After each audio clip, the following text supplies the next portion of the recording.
মুখ্যমন্ত্রীর নির্দেশ মতো ন্যায্য মূল্যের সবজি বিক্রি করল পূর্ব বর্ধমান জেলা পরিষদ। বাজারে চড়া সবজির দাম, নিত্য প্রয়োজনীয় সবজির দামে ছ্যাঁকা খাচ্ছেন গৃহস্থ। বর্তমানের মানুষকে কিছুটা হলেও স্বস্তি দিতে আসরে নামলো বৃহস্পতিবার জেলা পরিষদের প্রাঙ্গণে বর্ধমান জেলা পরিষদ।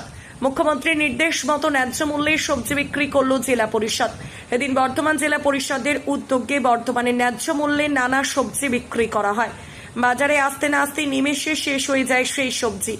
জেলা পরিষদের সভাধিপতি শ্যামা প্রসন্ন লোহার বলেন, কিছু অসাধু ব্যবসায়ীর কারণে সবজির মূল্য বৃদ্ধি হয়েছে। মুখ্যমন্ত্রীর নির্দেশ মতো তাই এই উদ্যোগ নেওয়া হয়েছে।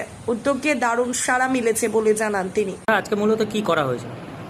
আজকে পূর্ব বর্ধমান জেলা পরিষদের উদ্যোগে সুলভ মূল্যে সবজি বিক্রি করা হলো।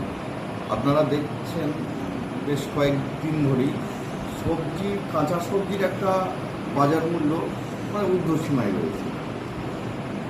মূলত কয়েকটা কারণ রয়েছে।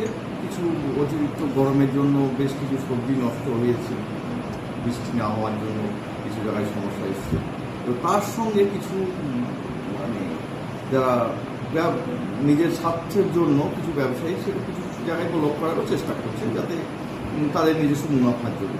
তো তার জন্য মাননীয় মুখ্যমন্ত্রীর উদ্যোগে পূর্ব বর্ধমান জেলা পরিষদের সহযোগিতায় আমাদের জেলা পরিষদের প্রাঙ্গণেই যেটা আমরা কাঁচা সবজির একটা হাট বসিয়েছিলাম এবং সরকার নির্ধারিত মূল্যে আমরা সেগুলো বিক্রি করি। কেমন সাড়া ফেলেছিল?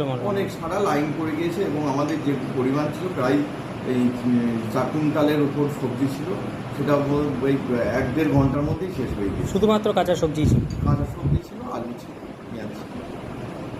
পরিতোষ শীলের রিপোর্ট, সোজা কথা নিউজ, পূর্ব বর্ধমান।